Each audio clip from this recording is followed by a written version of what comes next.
사람들은 종종 이렇게 말합니다. 우리 부모는 정말 희생적이었지.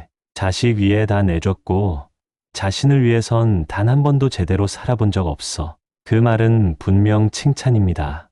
그러나 그 끝은 꼭 행복했을까요? 이야기를 하나 해볼게요. 서울 강서구에 사는 박 씨 부부는 평생을 자식 뒷바라지에 바쳤습니다.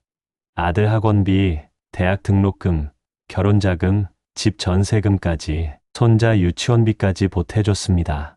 자식이 힘들다 하면 본인들이 뭘 포기해야 하든 돈을 구해줬습니다. 노후 자금, 그런 건 생각할 겨를도 없었죠. 나중에 자식이 잘 되면 우리한테 효도하겠지. 이 믿음 하나로 살아온 겁니다. 하지만 현실은 달랐습니다. 아들이 결혼 후엔 연락이 뜸해졌고 며느리는 아예 시부모 얼굴 보기를 꺼려했습니다.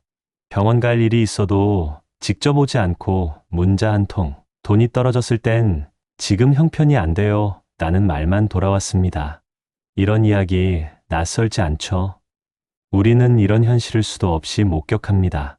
왜일까요? 왜 평생을 바친 착한 부모는 결국 외롭고 가난한 노후를 맞게 되는 걸까요?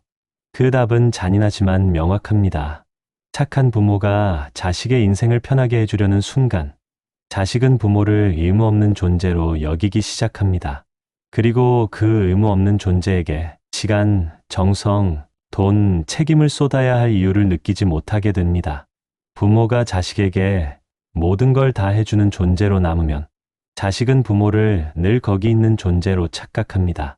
언제나 자신을 위해 희생할 거라고 믿게 되죠. 그게 고마움이 아니라 기대치가 됩니다. 그리고 그 기대가 당연함으로 굳어집니다. 반면 자신을 지킬 줄 아는 부모는 자식에게 경계를 줍니다. 자식도 그렇게 자라면서 부모도 하나의 인격체이고 노후를 준비해야 할 사람이라는 걸 깨닫습니다. 그 차이가 부모의 노후를 결정짓습니다. 어떤 부모는 이렇게 말합니다.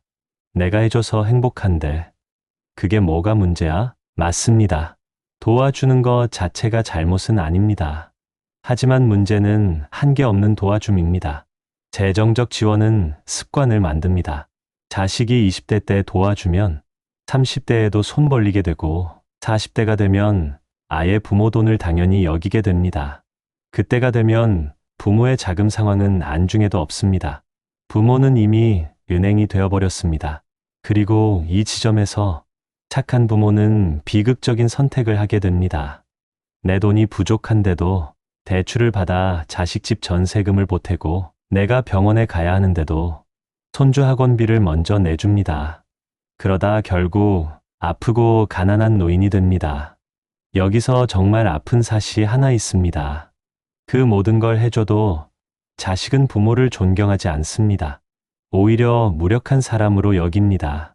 자신의 문제를 해결해주는 사람은 고맙긴 하지만 그 사람이 노쇠하고 도움을 필요로 하게 되면 그 고마움은 연민으로 바뀝니다. 그리고 그 연민은 종종 거리두기로 이어집니다. 자식은 말합니다. 이제 부모님이 많이 약해지셨다. 하지만 그 말의 뒤에는 이런 의미가 있습니다. 더 이상 도와줄 수 없고 도와드릴 여유도 없다. 이쯤에서 한 가지 냉정한 질문을 해볼게요. 당신은 정말 자식을 위해 희생한 걸까요? 아니면 그 희생을 통해 자식에게 인정받고 싶었던 건가요? 많은 부모가 희생을 말하지만 그 이면에는 내가 이렇게 해주면 나중에 나를 챙겨주겠지 라는 기대가 숨어 있습니다. 하지만 세상은 그렇게 돌아가지 않습니다. 기대는 계산이고 계산은 사랑을 망칩니다. 자식을 진짜 사랑한다면 도와주는 것도 중요하지만 스스로 서게 하는 것이 더 중요합니다. 그리고 부모 자신을 지키는 것이 결국 자식을 위한 길이기도 합니다. 노후에 외롭고 가난하고 서러운 시간을 보내는 부모들을 보면 하나같이 똑같은 말을 합니다. 그땐 몰랐어. 그냥 그게 부모 노릇인 줄 알았어. 하지만 지금은 압니다. 부모 노릇이란 자식을 위해 자신을 버리는 게 아니라 자식이 자신을 소중히 여기게 만드는 겁니다. 그래서 오늘 당신에게 묻고 싶습니다. 당신은 자식을 위해 모든 걸 내어준 착한 부모인가요? 아니면 자식 앞에서도 자신의 삶을 지켜낸 지혜로운 부모인가요? 앞으로 어떤 부모로 남을지는 지금 당신의 선택에 달렸습니다. 노후를 망치는 건 자식이 아닙니다. 바로 자식보다 자신을 덜 사랑한 그 착한 부모였다는 걸 잊지 마세요. 노년에 이르러 부모가 가장 흔하게 후회하는 감정 중 하나는 자기 희생에 대한 착각입니다. 나는 가족을 위해 살았어. 자식 잘 되라고 참고 또 참았지. 이 말들 안에 담긴 건 깊은 사랑이지만 동시에 자신을 잃어버린 흔적이기도 합니다. 자식을 위해, 가정을 위해 자신을 버린 사람들은 결국 어느 시점에서 공허함을 느끼게 됩니다. 왜냐면 그 희생이 진심으로 원하는 선택이 아니라 해야만 한다고 믿었던 책임이었기 때문입니다. 자기 자신을 위한 삶은 뒷전으로 밀려나고 자식의 필요와 감정, 배우자의 기준에만 맞춰 살아온 세월, 그런 세월이 30년, 40년이 쌓이면 결국 나는 누구였나라는 질문에 마주하게 됩니다. 이쯤 되면 현실은 더 냉정해집니다. 자식들은 이제 자신의 삶을 살아가느라 바쁩니다. 그리고 그런 부모의 희생을 당연하게 여기는 경우도 적지 않습니다. 엄마는 늘 그래왔잖아. 아빠는 원래 그런 사람이지라고 말하며 부모의 헌신을 당연시합니다. 그 결과 부모는 늙어서도 내가 그렇게까지 했는데라는 억울함을 안고 살아가게 되죠. 그 억울함은 분노로 또는 우울로 변해 나를 괴롭히기도 하고 자식과의 관계를 왜곡시키기도 합니다. 왜 나를 이렇게 대하지? 라는 서운함 뒤엔 사실 나는 이렇게 살고 싶지 않았어라는 내면의 외침이 숨어 있습니다. 하지만 그때는 이미 늦은 경우가 많습니다. 자식에게 내가 너를 위해 얼마나 희생했는지 알아? 라고 말해본들. 그 말은 공감보다 부담으로 다가갑니다. 왜냐면 자식은 부탁한 적이 없다고 느끼기 때문입니다. 그건 엄마가 선택한 거잖아. 아빠가 원해서 한 거 아니야? 라는 반응이 돌아올 수 있고 부모는 그 말을 듣고 또 한 번 가슴에 못을 박힙니다. 문제는 여기서 끝나지 않습니다. 이렇게 평생을 자기 자신을 지우며 살아온 부모는 정작 자기 인생의 주인으로 살아본 적이 없습니다. 어떤 사람은 은퇴 후에야 처음으로 나를 위한 삶을 살아보려 하지만 너무 오랫동안 타인을 위해 살아온 탓에 어떻게 살아야 할지 모릅니다. 무엇을 좋아하는지도 모르겠고 어디서부터 시작해야 할지도 모르겠습니다. 그래서 TV만 켜고 하루를 보내거나 자식의 전화만 기다리는 의존적인 노후가 시작되곤 하죠. 이 모든 비극의 출발점은 좋은 부모가 되기 위해 내 인생을 유예했던 그 선택입니다. 물론 자식에게 헌신하고 가족을 돌보는 건 아름다운 일입니다. 하지만 그게 나를 포기하는 일이 되어선 안 됩니다. 자기 삶을 잃은 희생은 언젠가 반드시 되돌아와 상실감이라는 이름으로 당신을 찾게 됩니다. 이제라도 늦지 않았습니다. 혹시 지금 이 글을 보고 계신 당신이 여전히 자식의 눈치를 보고 있다면, 혹은 자식을 위해 또 어떤 걸 포기하려 한다면, 한 번쯤은 스스로에게 물어보세요. 나는 정말 이게 하고 싶은가? 이건 나를 위한 결정인가? 아니면 또 누군가를 위한 희생인가?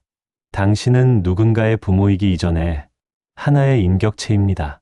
그리고 당신의 인생은 자식의 성공보다, 가족의 평화보다 더 중요합니다. 많은 부모들이 말합니다. 나는 평생 자식 위해 살았는데, 그런데 왜 그토록 희생한 부모가 노년에는 존경받지 못할까요? 그 이유는 생각보다 냉정하지만 단순합니다.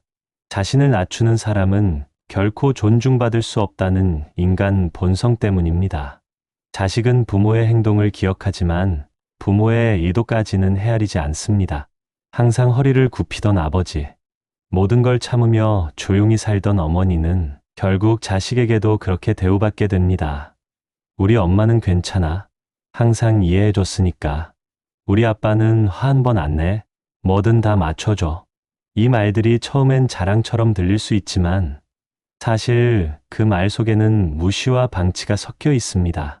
자식은 부모도 감정이 있고 자존심이 있고 한계가 있다는 걸 배우지 못한 채 자랍니다.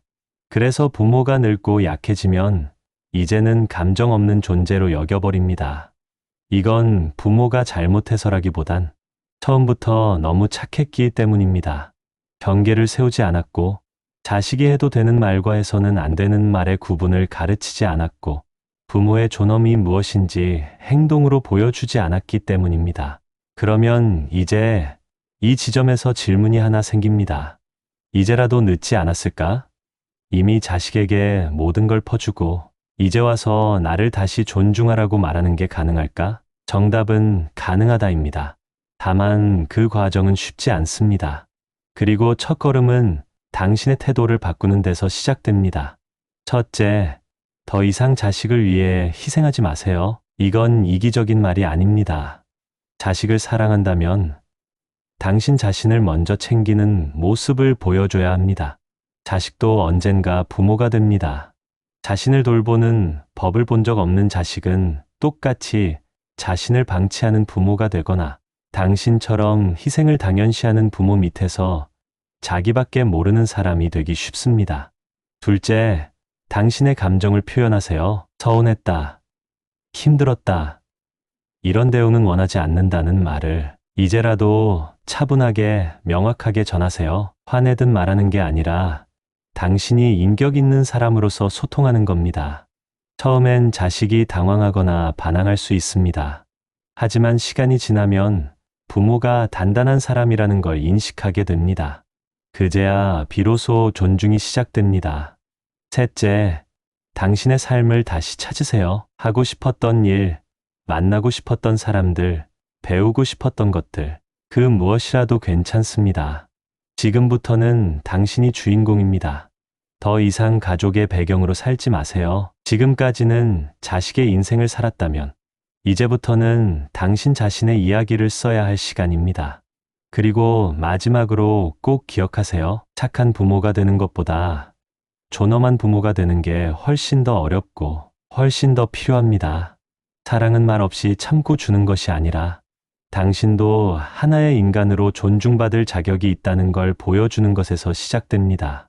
노후를 망치는 건 자식이 아닙니다. 내가 나를 방치하고 나를 희생이라는 이름으로 지워버리는 그 선택이 진짜 문제입니다. 이제는 늦지 않았습니다. 이제는 착한 부모가 아니라 존중받는 사람으로 다시 태어날 시간입니다. 그 시작은 바로 지금입니다. 오늘의 이야기가 조금이나마 도움이 되셨다면 구독과 좋아요 부탁드립니다. 감사합니다.